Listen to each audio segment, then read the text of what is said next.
ఇవాళ లీక్ ఇచ్చిండ్రు. ఇవాళ ఏం లీక్ ఇచ్చిండ్రు? టెలిఫోన్ ట్యాపింగ్ కేసులో కేసీఆర్కు నోటీసు, కేటీఆర్ నోటీసు, హరీష్ రావుకు నోటీసు ఇస్తున్నారు. ఇప్పుడు ఏడట, ఇప్పుడు ఇస్తున్నట్టు ఇలా లీక్ ఇచ్చి అసెంబ్లీ అయిపోగానే ఇస్తాడట. అసెంబ్లీ అయిపోగానే ఇస్తాడట. ఎంతకాలమైంది దీని మీద మాట్లాడబట్టి?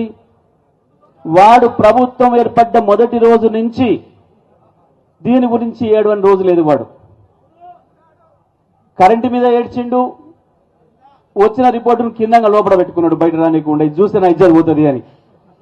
కేసీఆర్ మల్లెపూలాగా ఉన్నాడు రా కొడుక, ఇలా ఏమీ లేదు, కేసీఆర్ చాలా అద్భుతం చేసిండు, 24 గంటల కరెంట్ ఇచ్చి ఈ దేశానికి బుద్ధి చెప్పిండు, మొత్తం మీ బీజేపీ కాంగ్రెస్ కూడా ఉంది దాంట్లో రిపోర్ట్. మనిషి అన్న కడపని చూడబెట్టుకున్నాడు కొడుకు. కాళేశ్వరం ఎగిరిండు. కోర్టు చూసింది, ఇంట్లో ఏం లేదురా, నీ ముఖం నీ ముండ ఏముంది, ఇంట్లో బ్రహ్మాండంగా కట్టిండు కాళేశ్వరం కేసీఆర్, నీ కనీసం చేతగాట్లే రిపేర్ చేయడానికి అని చెప్పి ఆడ వాడు దొబ్బింది. ఈ ఫార్ములా ఆ ఫార్ములా అన్నాడు. ఏ ఫార్ములా లేదు. చివరికి తీసుకొచ్చుకొని ఆడోళ్ళ పోటీలను పెట్టి వాళ్ళతో తన్నించుకున్నాడు. అయిపోయింది.